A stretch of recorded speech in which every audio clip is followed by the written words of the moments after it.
Hi, this is Phil, and I'm here to tell you all about the Capes and Lunatics Patreon. Don't miss out on our comic book creator interviews, including our monthly Chichester chats with comic book legend DG Chichester, superhero movie brackets in our search for the worst comic book movie of all time, and many, many more specials, all completely uncensored. Access starts for $3 a month, full video when you pledge $5 a month. Check out the link in our show notes or go to patreon.com/CapesandLunatics. Hope to see you there. This is Luke of Perich, and you're listening to the Capes and Lunatics Sidekicks podcast. In brightest day, in blackest nights, no evil shall escape my sight. But those who worship evil's might. Beware my power. Green Lantern's light. Hello and welcome back to Sector 2814, the Green Lantern podcast. I am Phil. Joining me as always, Master of the Core, it is. I am Will. Hey, everyone. And today we're going to take you on another time travel journey. Not to the 30th century. Not to 1969. This time we take you to the 853rd century. Yeah, my head hurts already. Yeah, we'll get there. But even Kyle Rayner called that. I was like, man, time travel's getting to be a thing now.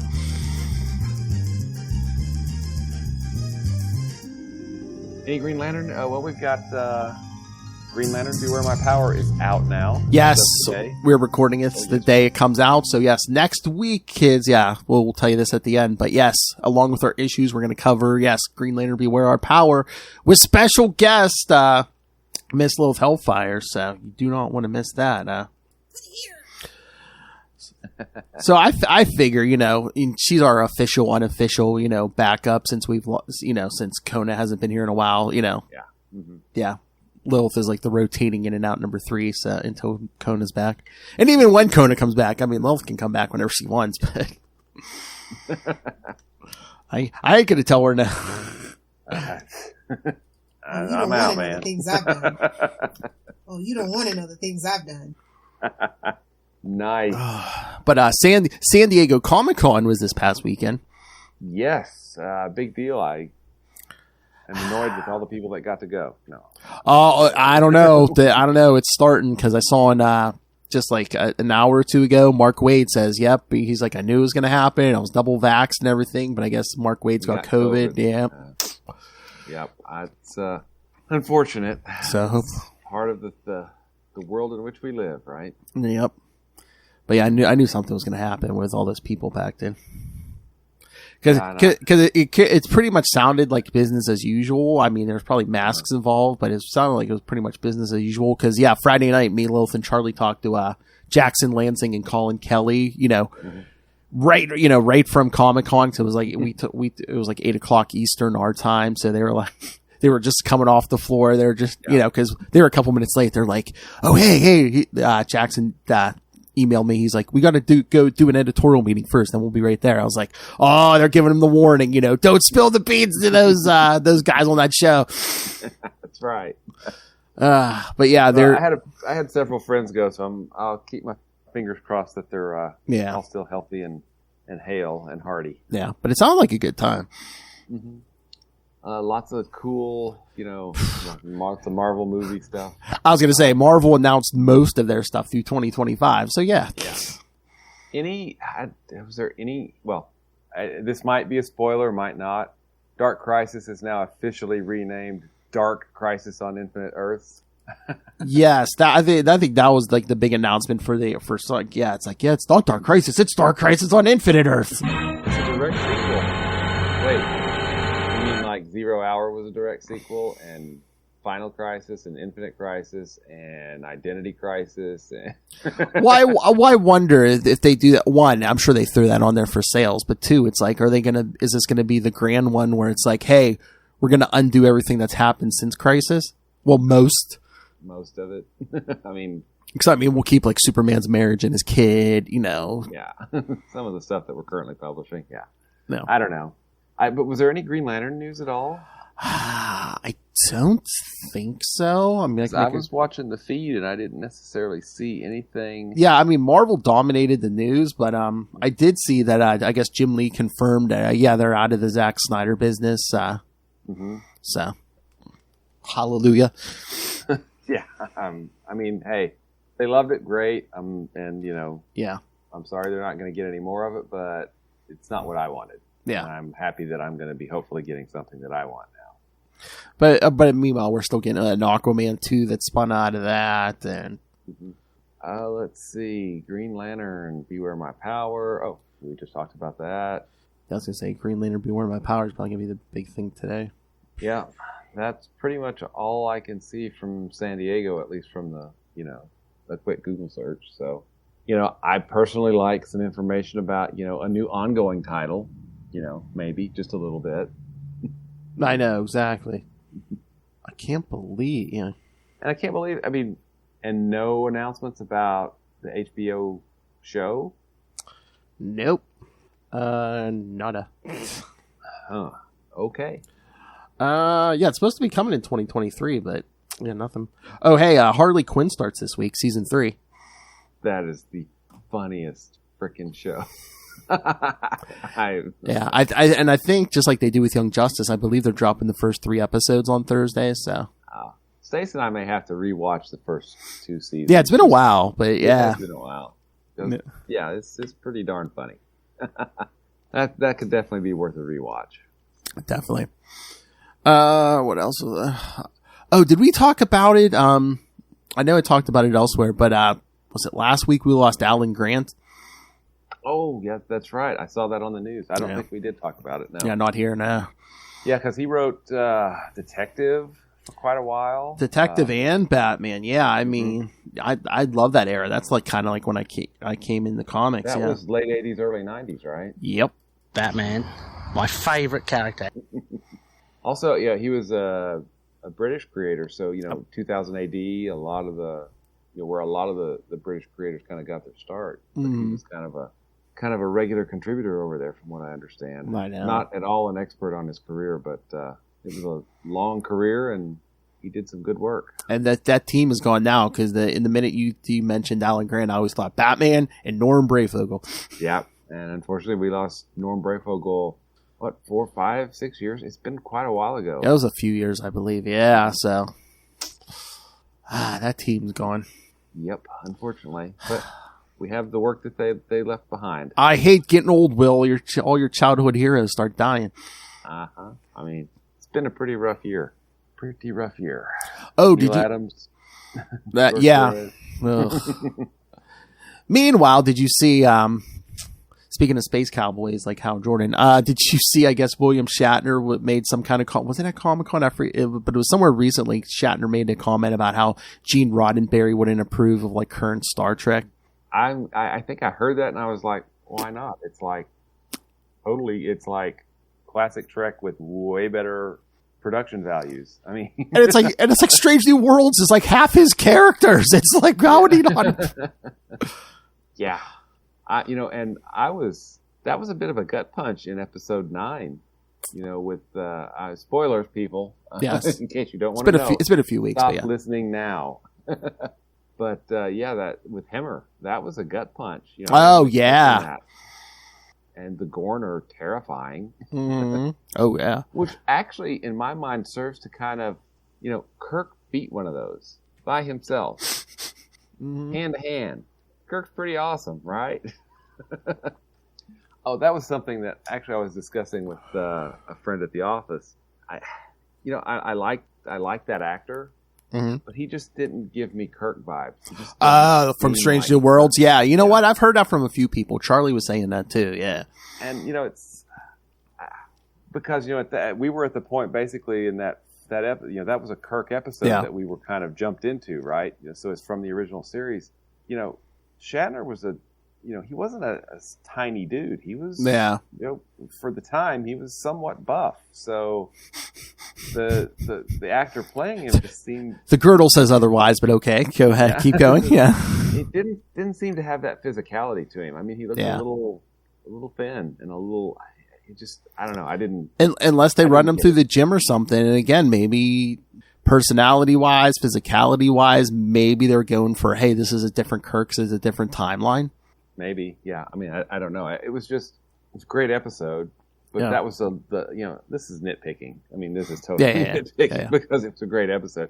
that was just one part of the episode that kind of tripped me a little bit, and knocked me out of it. Yeah. And I love the part, okay, kids, more spoilers, but I love when old Pike comes back and he's like, you gotta, you're gonna change your destiny, you're gonna alter everything. He's like, the Klingons just wanted to come back and stab you. Yeah, but I wanted to. Nice. Well, of course, old Pike doesn't want him to stab young Pike. Yeah, exactly. Well, I mean, when your only tool is a batleth, everything looks like every problem is a stab. The solution is a stab.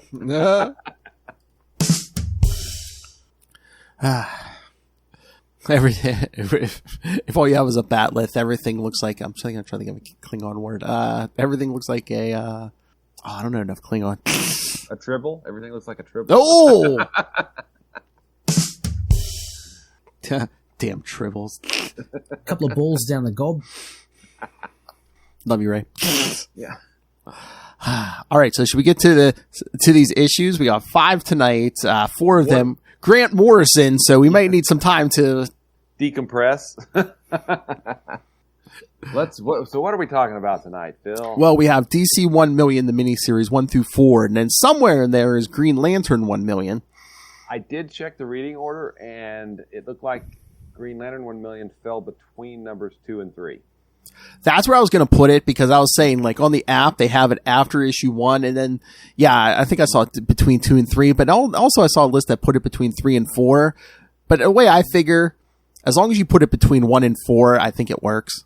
Yeah, I mean, especially with the time travel. Yeah, it's I can't remember which. I'll look up that reading order so I can give them credit because it was very useful. But I figured too, it's like since 2 and 3 don't have like Kyle really, maybe we'll, putting it between 2 and 3 will like even it out. But yeah, again, it's like I think as long as you throw it between 1 and 4, it works. Let's see, is this the one I used? Yeah, I used the one called the Comic Book Treasury DC 1 million reading order.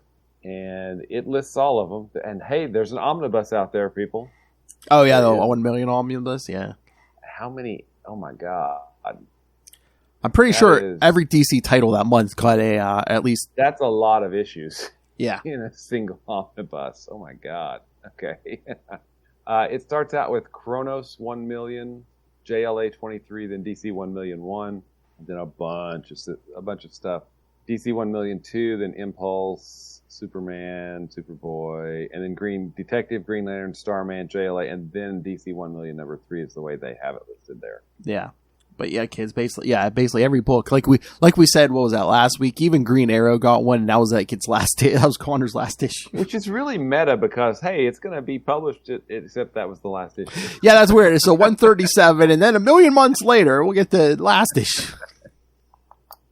And that there's a publishing gap there a little bit, Although I mean, if you look at time, so Oliver Queen had all his, yeah. Well, I think wasn't the gag in all of them. It was like, this is what comic books looked like back in 1998. Yeah, exactly. We are in the present of 1998. All right, so should we jump into these? So, all right, so 1 and 2, Green Lantern, and then 3 and 4. That's it, man. Let's do it. All right, so DC 1 million, Volume 1, Number 1, November 1998, Riders on the Storm. And, of course, it could only be writer Grant Morrison. Penciler Val Semix. Inker Prentice Rollins. Colorists Pat Gary and Digital Chameleon. Letterer Ken Lopez. And editors Dan Raspler and Tony Bedard.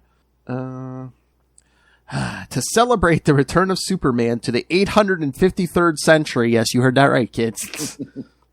I love when Superman hears all this. He's like, "I'm still alive." That's a long time. Although, as we'll see later, there's a scene with the Linear Men where they're like, "Wait a minute, Superman's alive in the 853rd century, but meanwhile, supposedly he gets killed in the 21st century by Gog." Yeah. So yeah, celebrate the return of Superman to the 853rd century. The Justice Legion Alpha has come back in time to switch places with the Justice League of America, so the original heroes can participate in gladiatorial exhibition games during the festivities. Meanwhile, Vandal Savage captures the Titans and places them inside radioactive rocket red war suits. Those drugs must have been good. Our man sends the original Justice League into the future, but before he can bring them back, his systems crash and a virus spreads from him, infecting all people and machines. Shortly thereafter, Montevideo is destroyed by an atomic bomb. That's day 3, I believe, right? Did you get all that, kids? And that's the first page. I know. Oh my god! I swear this issue was the longest out of all of them, just to read. It was like 40 pages, I think, wasn't it? It was, and it was wordy. Let me explain the 853rd century to you. Yes, because we didn't cover it, but yes, kids, I remember this. They mentioned it. I believe they show up on the last page of JLA 23. I believe. I think so. Yeah. So it spins right out of there. Which, of course, was also written by Grant Morrison. Oh, of course. Yes, at that time, yeah. But yeah, we had a ton of characters in here. I mean, Big Barda, Steel, Huntress.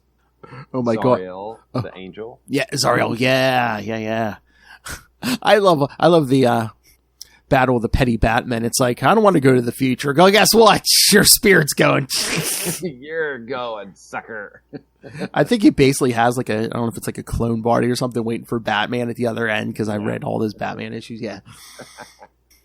And what was it? He's like, oh, I'm knocking you out with some move learned from like a telepathic squid or something. It's like telepathic squid from the planet so-and-so. He said it's a telepathic force, also a physical force. Yes. And I was like, whoa, wait. That's the only way you take down Bat God. That's be telepathic and physical in a move that hasn't been invented for over 800 centuries yet. That's right. Batman, my favorite character. It's the only way you're overpowering Batman. You know, we do what we can, right? Yes. Yeah.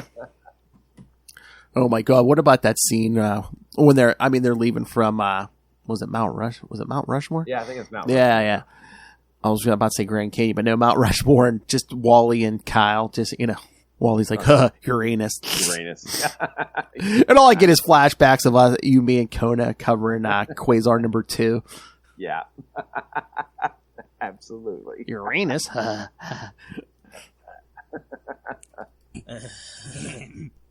Sweet. We really are just still 12 years old. Right? Oh, there's new episodes of that coming to Paramount Plus, kids. Yeah, there was a movie, wasn't there? Did you watch that? I've not seen it. Oh my god, it's so good. Yeah, there's like these two alternate Beavis and Butthead from an alternate universe show up. They look like the Watcher. Oh. They got the bald heads and they're kind of dressed like that, but it's like, anytime, regular Beavis and Butthead are saying stuff about butts and stuff, they're like, oh yes, humor, very, very jocular. Yes. But there is a side between that, and there's another sci-fi bent that explains, why Beavis and Butthead haven't aged since the 90s. So. Oh, okay, cool. Yeah. Very cool. But yes, like you said, all this is reprinted in JLA 1 million trade paperback and in the DC 1 million omnibus. And I'm actually going to count. I'm working on counting the issues that are in that omnibus.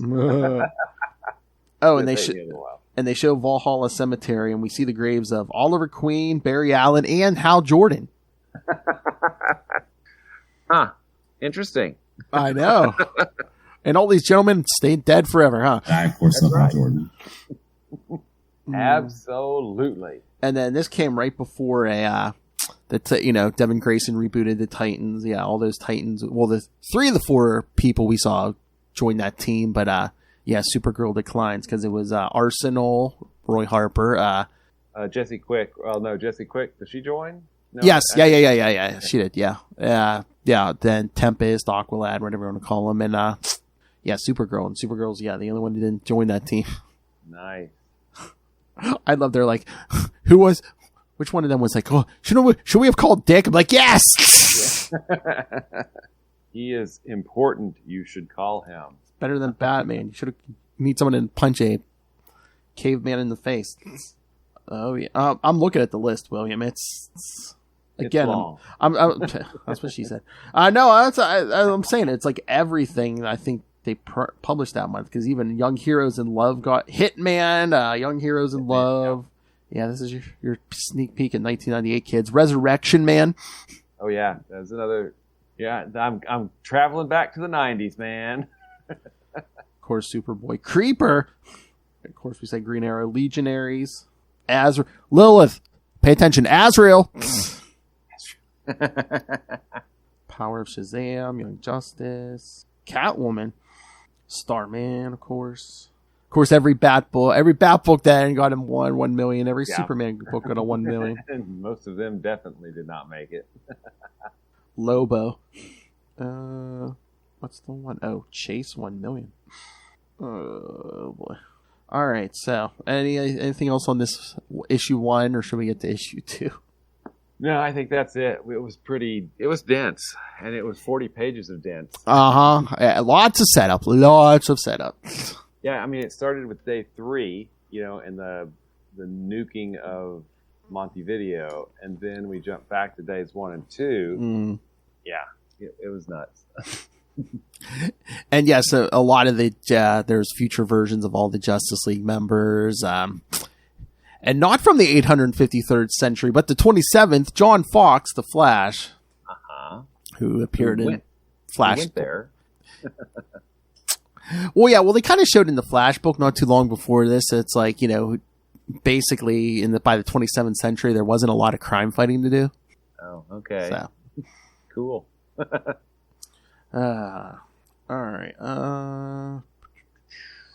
Oh yeah, and then of course, I love how they work it in. Was it in the Green Lantern issue? But I love how they work it in where it's like, well, of course there's no Green Lantern in the 853rd century, because Kyle's like, there wasn't one in the 30th. Yeah, I found out by the 30th there is no Green Lanterns. The ring's missing, so of course.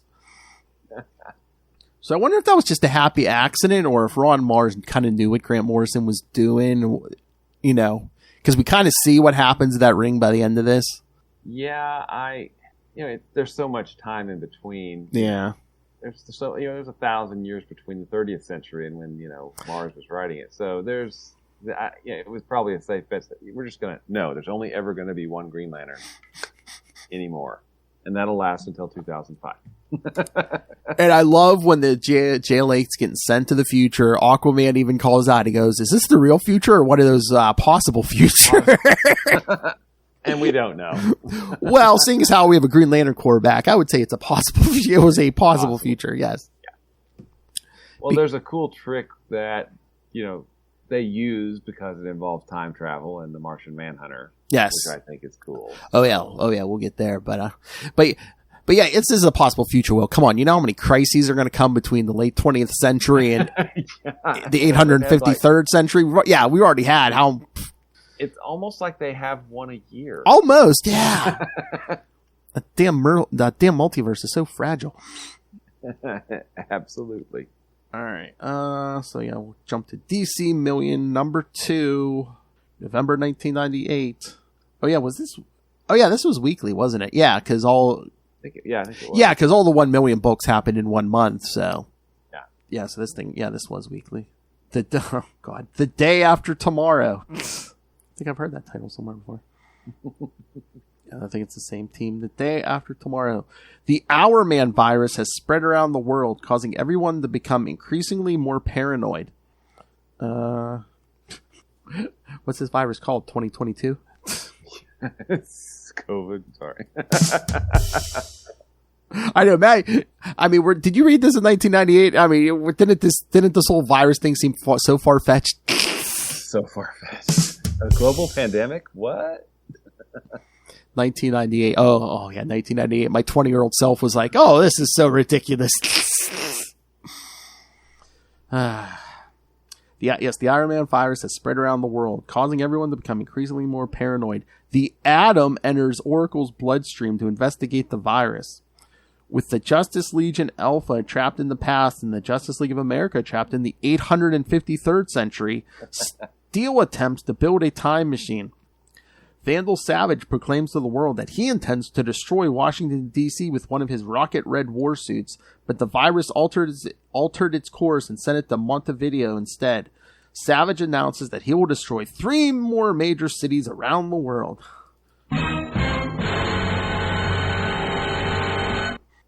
And you knew everything is back to issue 1. You knew everything was going to go wrong the minute they're, like, oh, what if something happens while we're gone? Oh, we're only going to be gone for moments. It'll just be seconds. Wait, they just left and the worm's already. What? Can't believe, what was it? The Incredibles, Mr. I just cleaned this place up. So, what do you think, William?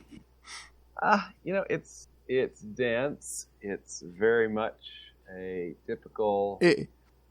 You know what I thought? I thought it's very dense. It's very timey-wimey, but I'd say maybe I'm just judging it on what comes later, but I think it's almost kind of tame for Grant Morrison. Yeah, I think so. I mean, he likes to throw things in from the 77th century or throw things. Oh yeah. He's always like that. But I'm like, even the earlier JLA Rocket of Ages, even like that Hal Jordan, Green Lantern, that Green Lantern Hal Jordan series. I mean, I think that's way more twist your brain than this is. Yeah, I think I mean, they get. Yes, really crazy with Final Crisis and definitely the Green Lantern season 1 and season 2. Mm-hmm. But but you have to remember this was 30 years ago too. Well, what broke their brain? What? They tried when they were writing Batman. They tried to take every Batman story, even all that Silver Age stuff, and make it all count, even if it was an hallucination, if Batman was hallucinating half of it, or tried to make it all count, and I think that's what broke their brain. Gotcha. Plus, he brought Damian in the continuity. That is true, too. That is true. But, and Damian has been, something of a kind of a favorite character for a lot of people now, because he's been... When did he bring him back? When they bring Damian in the continuity. 15 years ago or so? I'd say so, because I think it was around probably 2006, 2007, something like that. So it's been. Let me see, because I have an idea of roundabout. But yeah, that's got to be in the ballpark. Let me see. Is this the first issue? Trying to find Grant's first issue. I believe Batman 655 is Grant's first issue. It's September 2006. Wow. Okay. Wow. Yeah. That's Let me speed through this real quick. But yeah, I think that's when they reveal Damian. Either that or an issue or two after that. But yeah, it's either late 2006, early 2007. So. Wow. And it's like, wait a minute, that was supposed to be a one-off story. How did Batman give it Natalia, in regular continuity? She drugged him. Whatever, right? Yeah. All right, so anything else on issue 2? Again, it was like, we're in the crisis mode. Yeah, I mean, and it was because they didn't really even deal with the JLA. No, that's what I'm saying. Yeah, no. Because I guess they were counting on all the regular series that cover all that, and then towards the end of this, yeah. And there's some big things that happen. Mm-hmm. At the end of Green Lantern, that's continued in Martian Manhunter. Yeah. Which we don't necessarily get because we're jumping right to number 3s and number 4 of the series. So yeah, but we don't have that kind of time to do all these issues. That's what I was going to say. If we could have covered all of every issue, but that would have taken probably a month. Yeah, probably a month, and at least a month. That's okay. We'll hit the highlights. Will's like, I want to get to the rebirth someday. Get the rebirth someday. That's right. All right, I believe early next year. Early next year, Will. Oh my God, I cannot wait for the streamers and party balloons on your end when we get the rebirth. Yay! He punched Batman! Sorry, Ray. Yeah. Who did he punch? Batman. My favorite character. He asked for it, Ray. All right, should we get to the Green Lantern issue? Should we get to our boy? Let's get to our boy. All right, so yes, here's the tie-in. Green Lantern 1 million, November 1998. Star-crossed. Written by friend of the show, Mr. Ron Mars. This is Ron Mars. You are That's listening to the Capes and Lunatics podcast. Penciler Brian Hitch, not one of our usual rotation of artists here, but still a good artist. Oh, awesome artist. Oh, yeah. The Authority. Mm-hmm. He did, and he was the artist for Mark Wade. Yeah, I was going to say, JLA. I think he's done at least 2 runs on Justice League. Yeah. Yeah, and did probably one of my favorite JLA stories. I mean, I love, Rock of Ages. The first one was great with Grant Morrison. But JLA Heaven's Ladder is that's good, yeah. Pretty freaking awesome. Oh, that whole Wade, most of that, those first couple of Wade arcs are awesome. Oh, the Adam Strange one? I love me some Adam Strange. I mean, didn't he do Tower of Babel? Yep, that's a good one. But that does get into Batman is paranoid and he's going to, has a plan for everybody, which...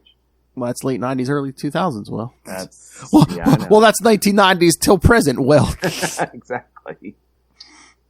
Touche. Anchors, Paul Neary and Andy Lanning. Paul, is that the same Paul Neary who did some Grunwald's Captain America? I think so. Over, he was also known to ink over Alan Davis, who's an awesome artist. Yeah. Excalibur. Yes. Yep. Absolutely. Yes, I mean, there's some pretty big names for this tie-in issue. And Andy Lanning was part of the Abnett and Lanning writing team that did the Legion, that also did a certain last sheriff in the Marvel Cosmos known as Nova. Yes. And Guardians of the Galaxy, which was later adapted by somebody who's got a film coming out pretty soon. Colorist Rob Schwager, letterer Chris Iliopoulos, and editors Kevin Doley and Chuck Kim. All right, here we go. That's what you came for, kids. Kyle Rayner is in the 853rd century and aboard Starman's Space Citadel, a giant star-shaped spaceship, as you do. As part of the celebration of Superman's return, Green Lantern will race a creature called the Mock Turtle, as in MACH. I see you, Ron Mars. Maybe Buried Alien runs the Mock Turtle. I don't know. That is a deep nerd Quasar joke there, people. Just let it go. Quasar 17, kids. Halfway through the race, the power goes out and Cal flies through the ship to the command deck where he intercepts a message from Starman to Solaris, revealing a plot between the two to betray and entrap the Justice League.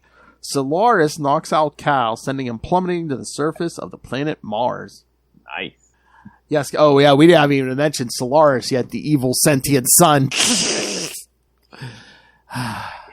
And he has lots of the computational sun. I can't remember what else they call it. He's got some really interesting names. And the timey-wiminess of that, we're going to get there in a little bit. Oh, yeah. Yes, we are. But no, I mean, for tie-in, it was a pretty entertaining issue. Mm-hmm. I love how, all Starman's, all those, alien creatures he fights escapes from, whatever cells he has him in. A cow just, bubbles them all up at once. Just okay. Quasar, that's the Quasar game plan. Exactly, man. Just bubble them up. But yeah, the art on this issue was awesome. Brian Hitch, yeah. Super awesome. And then, as part of a crossover, it was pretty decent story, Yeah, because sometimes, with a crossover issue, they're just just give it whoever. But yeah, man, like I said, there's some good names on this. Mm-hmm. Absolutely. So, let me see. No other notes. Anything else on this one? No, I thought the weird redesign of the costume was kind of weird, but... I know! He's just in case, He won't recognize me. Really? Okay, whatever, dude. Let's go with it. Because it totally didn't work. I know. I'm couldn't go with something that maybe would blend in with space a little more? Yeah, I don't know. Because there was more white in that costume. Really? Yeah, it was, and it had all those Green Lantern symbols. Anyway, whatever. I know. I'm did you have to put more Green Lantern symbols on? Or was that just Ron Mars letting Brian Hitch have some fun? He's hey, give me your version of a Green Lantern costume. Yeah, again, it was just a lot of, having to deal with it, everything going on in that space station. And again, big piece of the puzzle. It's hey, Starman's the traitor. Yeah, exactly. of the Justice Legion. Justice Legion A. Yep. Which is Alpha, right? Justice Legion Alpha. Get it? Justice as in Justice League. Legion as in Legion of Superheroes. Good.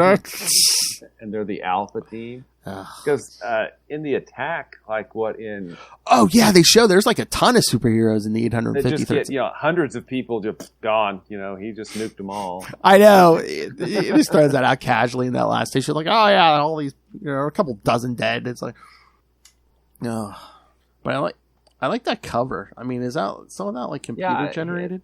Hitch has got a really, really clean and I don't know, naturalistic, or I don't know how to describe it, but it's just a really super clean and nice style. I mean, it just looks really, really nice. Yeah, I mean, I don't want to. Yeah, it's not photorealistic, and it's not like it skirts the line between like comic book art and like realist. Mm-hmm.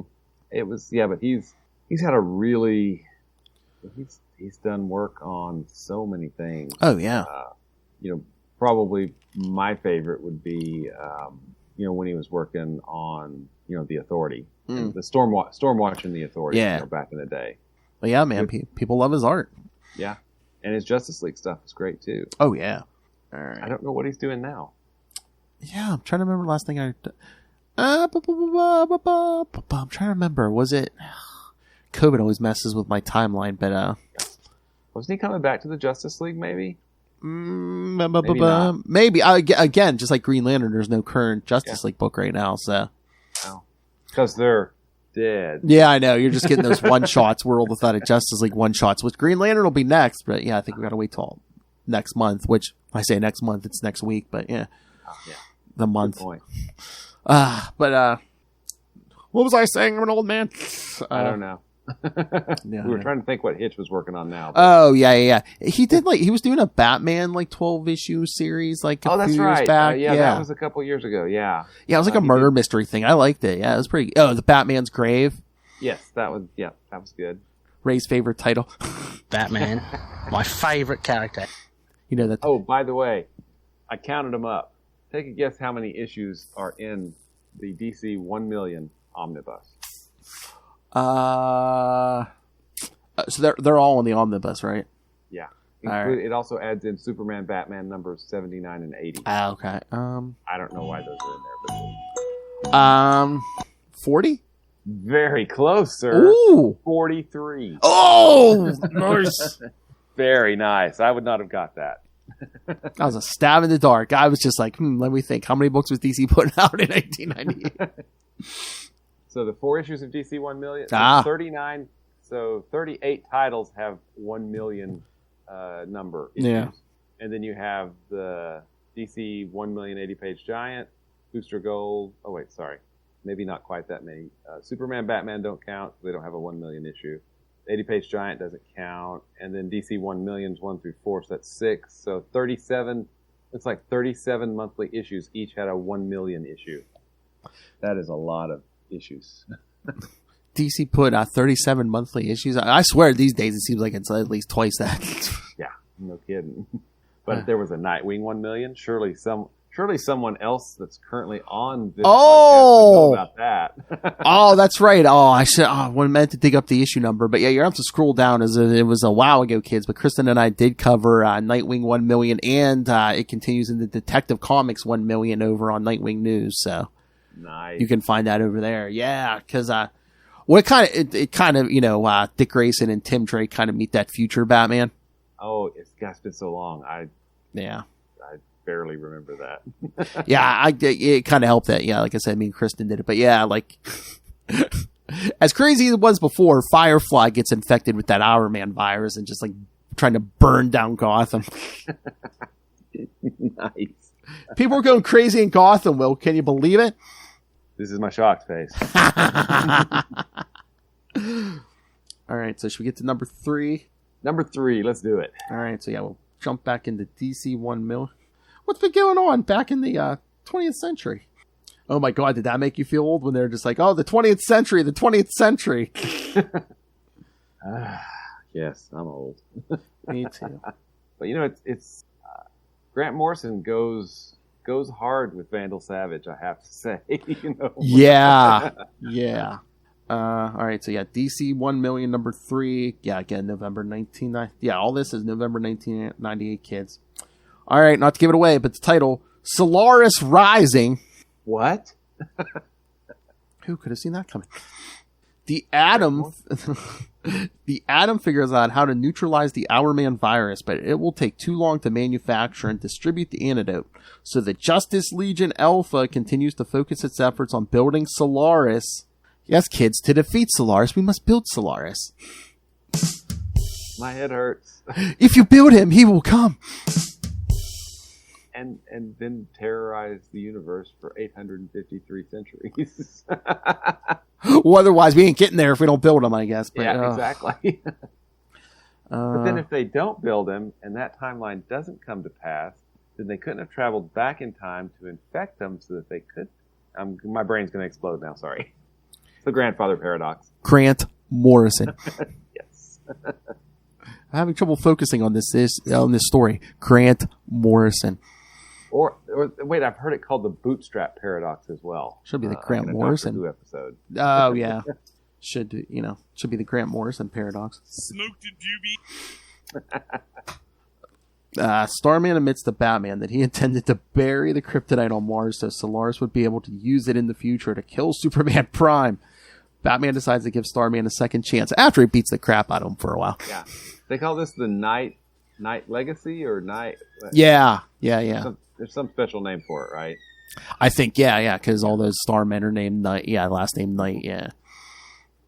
Oh my god, because Cal met the present-day Starman, because even, was it in his issue? He was just like, oh man, he's like, am I going to have to tell him that his descendant's a traitor?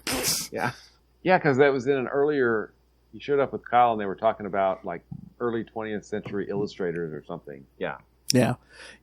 Well, I know they were talking at Hal Jordan's funeral. That's what it was. Yeah.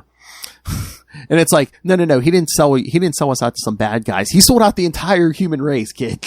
Well, he sold out the universe. So, but he didn't say no take backsies, so it's okay because he takes it back. I love how future Batman beats on him for a while. Then he's like, yeah, go ahead, prove yourself. There you go. Oh, because they needed a power source for Solaris. They're like, oh yeah, that thing of yours, yeah. Since all his rocket red warsuits have been sabotaged, Vandal Savage launches a last-ditch offensive with his Blitz engine tanks. Martian Manhunter and the Titans are able to defeat him, but Savage escapes.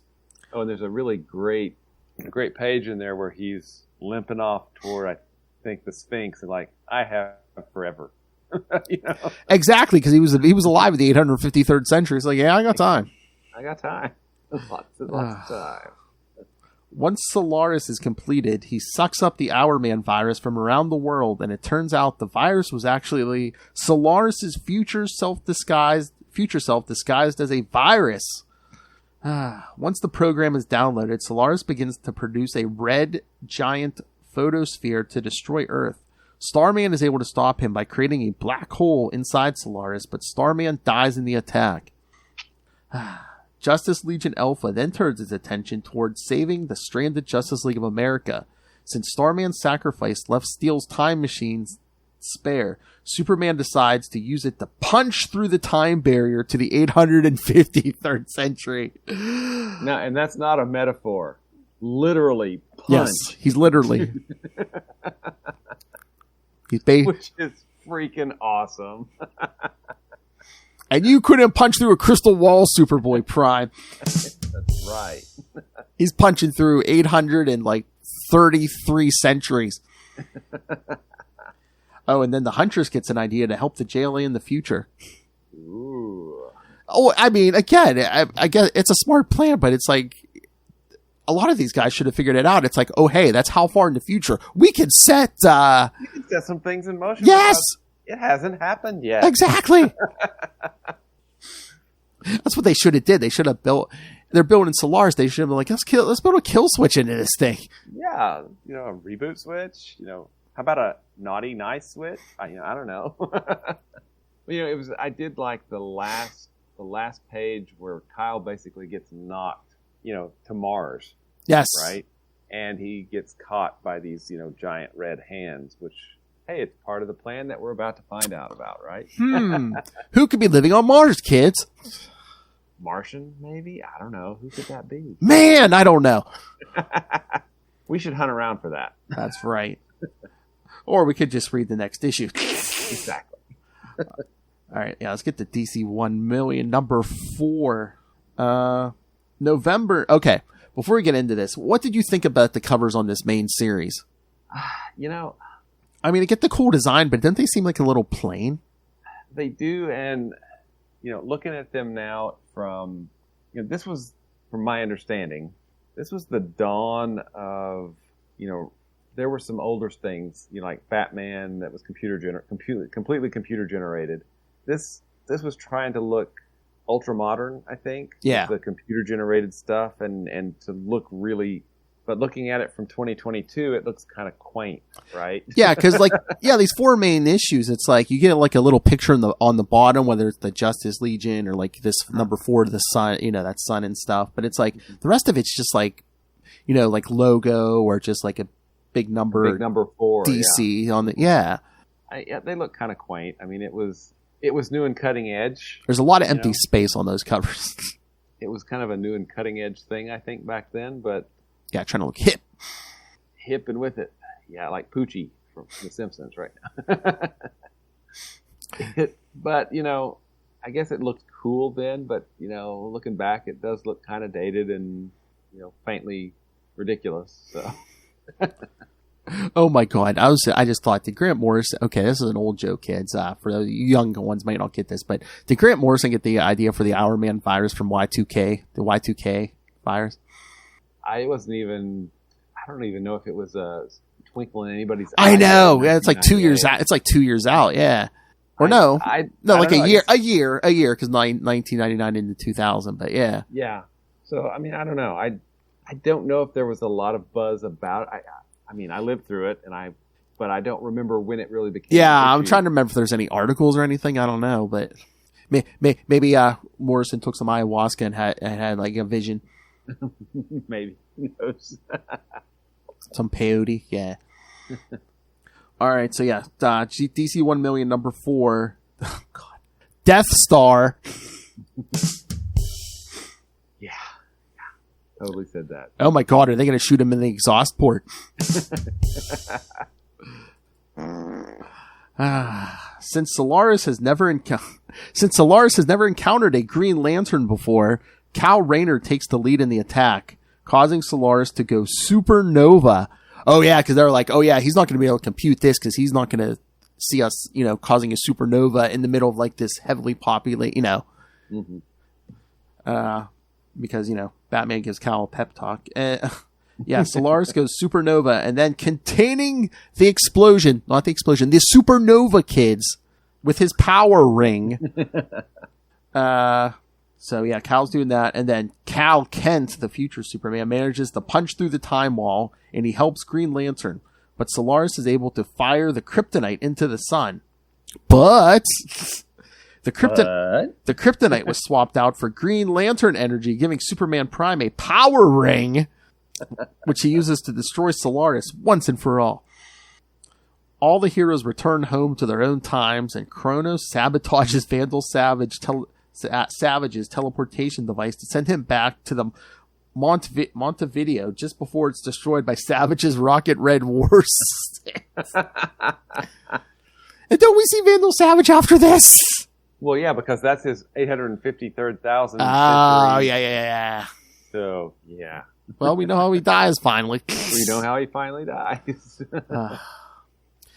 And hey, at least since the one good thing about always rebooting, we're never going to get the issue 1 million, so they're never going to contradict this. No.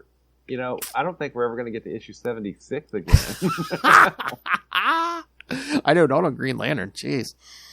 Yeah, there's been, you know, how many number 76s there have been? 2. Yeah. We've got close. That one series got the, 60-something? 62 or 64 or 67, maybe, something like that. I think that's the closest we've got. Yeah. That was pre-New 52. I was gonna say no one really is at over 100 now, except for like Batman. But although it's weird because it's like everyone else is low, but Flash and Wonder Woman, they gave them back their Their legacy numbering. Yeah, so they're both of them are like 770 something. Yeah, weird. Very weird. So yes, but they wouldn't go into it. Yeah, because I guess Cal's the only one who stays behind for a while to like watch, the whole Superman celebration. Mm-hmm. Which brings back Lois, right? Yeah, because there was like, well, they don't even say it, but yeah, they're like, oh yeah, there's DNA in Solaris, you have to save it. Yeah, and like, is it like a robot body or what? I mean, what is yeah, because Superman looks all gold, she looks all like silver or something. But yeah, so I don't know if they gave her some kind of containment. I don't know. And they lived happily ever after. I know. And it must have been a hell of a party because Cal was like, I can barely remember it. I passed out at some point. Our man brought me back. Nice. So basically, it was like a much more cosmic version of whatever happened to the Man of Tomorrow. Maybe, yeah. Because don't Superman and Lois step through like some kind of portal where, oh yeah, isn't it like they recreated Krypton or something? Oh yeah, that's right. They did. Yeah. There's a new Krypton at that point. Yeah. It was pretty wild. Yeah. But it was. There was a new boring. There was a new There was a new Krypton under a yellow sun because that can't possibly go wrong. Not at all. Which New 50? No, wait. This is post Rebirth, so I don't know what the continuity is at this point. But Green Lanterns fighting Kryptonians is really cool. Yes. Yeah. Oh, yes. One day we'll get to Hal Jordan versus Zod. Yes, we'll get there. Yes. Zod. I am Zod. But yeah, like I said, we could have taken a whole month and covered everything. But yeah, it would have been at least a month. And this, I think. And again, it wouldn't be, a lot of it wouldn't pertain to Green Lantern, like, all the Superman stuff, the Batman stuff. Basically anyone else's book. Mm-hmm. Most of them. Yep. And you really get the gist of the story. Yeah. From the main title. You don't get to see, what Martian Manhunter's doing in his 1 million issue. You don't get to see a lot of stuff. You get kind of it explained to you as you go. Right? Yeah, and again, those core members like, Superman, Batman, like we saw with Kyle, Flash, Wonder Woman, they're all in their own book, in their own issue. They did their little trial things, and then eventually they all get together in the Justice Legion's headquarters, which was a bubble. I think so, yeah. 8 of those issues, those 36, 37 issues, are Batman and Superman because they well, yeah. Action Comics, Adventures of Superman, and Superman the Man of Steel. All got 1 million issues. Batman, Shadow of the Bat. Oh, wait. Detective Comics, and he may have only had 3. I was going to say, was Legends of the Dark Knight on there or no? I don't see Legends of the Dark Knight. Because that's what... Catwoman. Yeah, Catwoman got one. Catwoman's on there, Nightwing's on there, Robin's on there, Azrael's on there. Yes, so those are all the Bat books. Yeah. So, yeah, you add up Superman and Batman, it's probably like half of those issues, yeah. Mm-hmm. That's what I'm saying. A lot of that wouldn't pertain to Cal. Exactly. Wow, I remember some of looking over this list, like Chase. Chase was an interesting series from the late 90s that you just don't hear much about anymore. Impulse was an awesome series. Yes. Mark Waid, Humberto Ramos. Hitman was a kind of a cool series while it ran. And the Martian Manhunter series, was I really loved the Spectre series that I think it was John Ostrander and Tom Mandrake did, and then once it wrapped after 60 issues or so, they moved on to the Martian Manhunter series, and it was them doing the Martian Manhunter, and that Martian Manhunter series was great. Yes. Yes, that was your snapshot. 90s. Your snapshot in 1998. That was your snapshot in November 1998, kids. Yeah, and I've actually been meaning to go back and reread the Starman series. Yes, that came out of the 90s. Yeah, me too. It's a beautiful book, and had it was kind of one of those critical hits back then, which and you don't really hear about it much anymore. Oh yeah, of course it was almost 30 years ago. I know, but it's like all this new stuff's not as good as the old stuff. All right. Any other thoughts? It's just different. Yes. Different creative teams, different times, and we know. Yep. All right. Anything else on any of this? It was a fun read. I had forgotten. Yeah, I read probably a lot of these 1 million issues when they came out, and I didn't remember much of them, so it was kind of a nice stroll down memory lane. Yeah, I remembered some. It was a lot of the highlights, like Solaris and stuff. But I was like, oh yeah, Vandal Savage was in here too. That's right. Morrison did go hard with him, Oh yeah, I was telling my buddy Adolf Hitler. I'm like, oh wow, man. Oh. I taught Hitler everything he knew. Yeah. We get it. You're not a nice guy. Nazis suck, and you suck too. We get it. You're evil. That's right. We get it. It's all like, how about you tone down the evil a little bit, Yeah, just a little bit. How about no? All right. Tell us, Phil. What do we have going on next week? Well, we kind of said a little bit, but yes, kids. Besides next week we'll cover Green Lantern number 107, which I believe is the cover of Kyle handing that second ring to somebody. Wonder who that could be. Now that he's done time traveling for like the 5th time in the last 2 months. So yeah, Green Lantern 107, Green Lantern 3D number 1. Oh wow, I barely remember that. I know, me too. And Green Lantern Annual 7. And also, of course, that'll be like half the episode. The other half, we will cover, yes, the new release, Green Lantern Beware My Power, starring Jon Stewart. And we'll be joined by special guest. You know her, Miss Lilith Hellfire. You know her, you love her. She's been on this show, and she's all over the other shows. Yes, Miss Lilith Hellfire. Bigger, harder, stronger. That's her. And remember, kids. Somebody's muffin's getting buttered. That ain't my business. All right. So, yes. Send your thoughts. Yeah, we got a lot next week. 3 issues. And then we're going to cover Beware My Power. So, email us all the thoughts. Yeah. So, email us all the thoughts.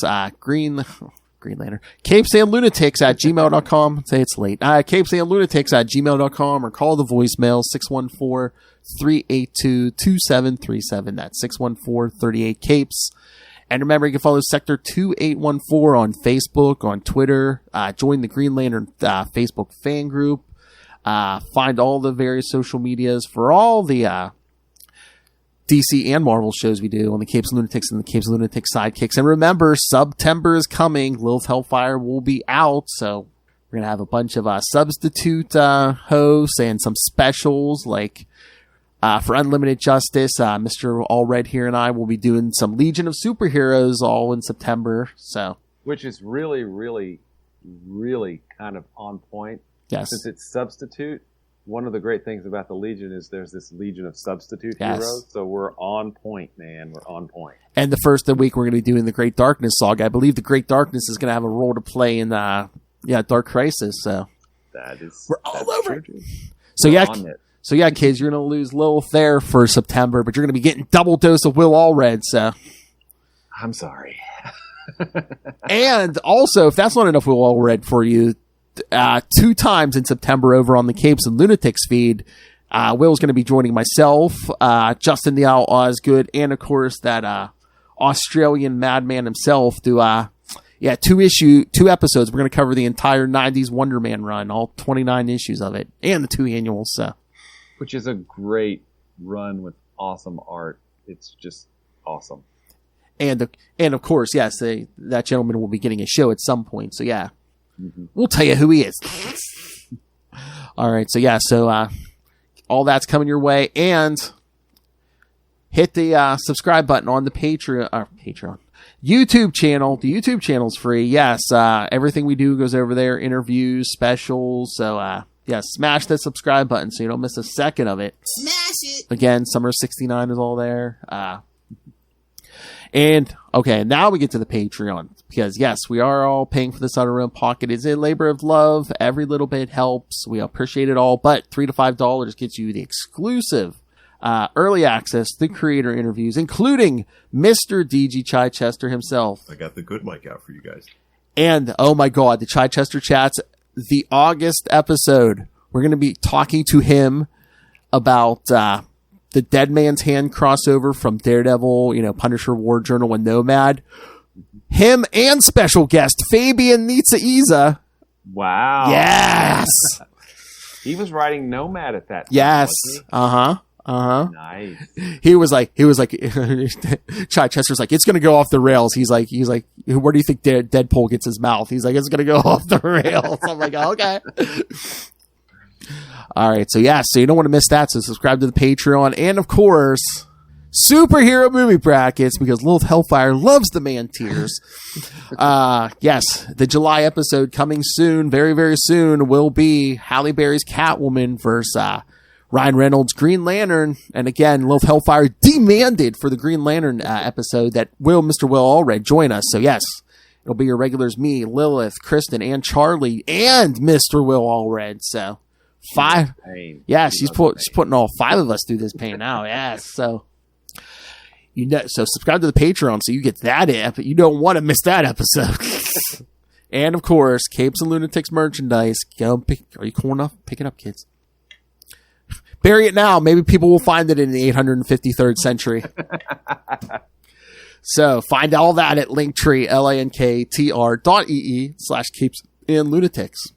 And speaking of a legacy that will last to the 853rd century, Mr. Matt Kona. Hopefully we can get him back here soon. But until then, follow him all through time and space at Matt Kona, MATTKONA. He's the man, the myth, the legend. And speaking of legends, Mr. Will Allred, master of the Green Lantern Corps, master of the Quantum Zone, master of the Kickstarter comics, including Crossover Division, and all the podcasting. Where can people find all your stuff? You can find me at Wallred. That's at WALLRED.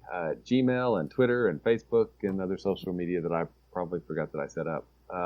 And you can also find Crossover Division at crossoverdivision.com. We have a little 3 days and 2 hours left on the campaign while we're recording this. So it's getting to that point. It's fun on the Kickstarter because at 3 days, when it hits at exactly 3 days, it changes over to hours. So suddenly you have 72 hours left.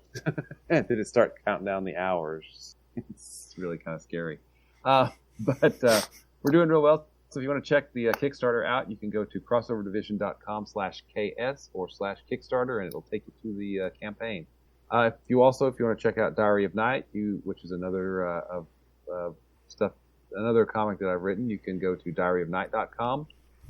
And like Phil said, I do another podcast weekly on Friday nights. It's called Explain Yourself, and I do that with writer Kevin Joseph.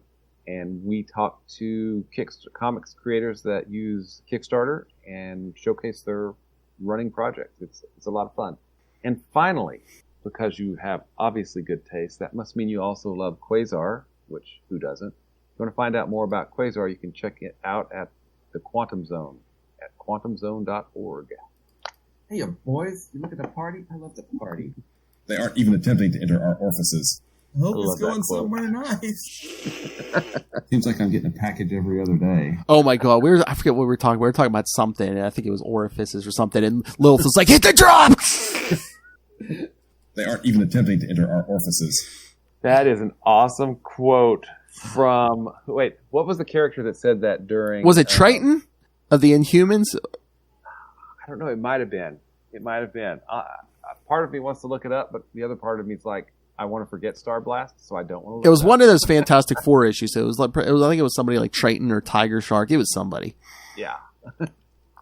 But I just wanted to say, kids, I mean, by the time this hits the podcast, I mean, Will's Kickstarter will be over. But I mean, follow this man because, I mean, this is for issue 4. I know there's going to be an issue 5 coming. So follow this man. If you can't get on board for issue 4, stay tuned. I'm sure issue 5 will be coming. And in fact, even if you do miss the Kickstarter, while we're waiting on production to finish, there will be a pre-order store available via Backer Kit. So that'll be on the Kickstarter page itself. You'll be able to click there and go to the pre-order store and pick and choose some things if you want them. And again, if you're looking for Kickstarters to back up, also, listen to Will's other podcast, man. They'll point you in the right direction. Kickstarter these days, whole lot of good stuff. All right, so see, look, kids, I'm humbled to be sitting here with this man. All right, where's my fancy buttons at? Okay, here we go. That's right, kids. If this story wasn't big enough for you, next week we do 3 comics. We do the new animated movie, and we give you a little Hellfire. Come on. What more could you want? All this for free.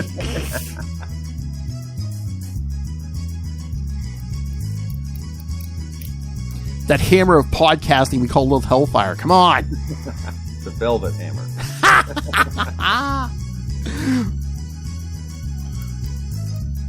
Hammer of justice. All right, kids. Join us next time. And remember, punch your way through time. It's a bumpy ride. Good night.